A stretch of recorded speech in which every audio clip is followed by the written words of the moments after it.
এখানে বলা হয়েছে আধুনিক উফশী ধানের সকল বৈশিষ্ট্য বিদ্যমান। আধুনিক যত জাত মানে যতগুলো বৈশিষ্ট্য আছে এই জাতের মধ্যে সবই রয়ে গেছে।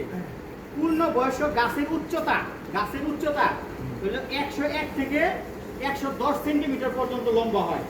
কাণ্ড শক্ত, কাণ্ড কি শক্ত, হেলে পড়ে না, বাতাস এলে হেলে পড়বে না, এবং শীষ থেকে ধানও ঝরে পড়ে না। শীষ থেকে যে শীষের মধ্যে যে ধান আসবে সেটা ঝরে পড়বে না। বুঝতে পারছেন? আচ্ছা, ডিগ পাতা বুঝেন?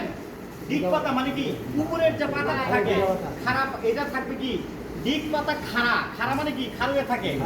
তারপর হচ্ছে প্রশস্ত মানে একটু কি মানে পাশে বেশি পাতারে বেশি আপনারা যেটা বলেন, এবং পাতার রং গাঢ় সবুজ থাকে।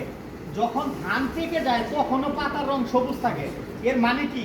এর মানে হচ্ছে গাছ যখন ধান পাইকে গেছে তারপরেও গাছের মানে ওইটার মধ্যে হচ্ছে কি ধান যে প্রক্রিয়ার মাধ্যমে খাবারটা সংগ্রহ করে, ধানের যে প্রক্রিয়া, মনে করেন আমরা খাবার খাই কি প্লেটে রান্না করে ভাতে খাই, তাই না? গাছ তো মাটি থেকে খাবার নেই, তাই না? গাছ কোথা থেকে খাবার নেয়? ধান গাছ কোথা থেকে খাবার নেয়? মাটি থেকে নেয়। কিসের মাধ্যমে? ওইটা দুইটা টিস্যু আছে। কি আছে? ওই যে মুখপুষি ওই টিস্যু না, এর মধ্যে জায়াম এবং ফ্লোয়েম নামের টিস্যু আছে। ওই টিস্যুর মাধ্যমে খাবারগুলো যায়, যার কারণে শেষ সময় যার কারণে পাতা সবুজ থাকে, ধানগুলো ঝরে পড়ে না। দেখবেন যে 75 ধান জাত আবাদ করলে জমির মধ্যে ধান পড়বে না, আপনার পুরাটাই লাভ থাকবে। এই জন্য আমরা চেষ্টা করব 75 করার জন্য। এরপরে লেখা হয়েছে ধানের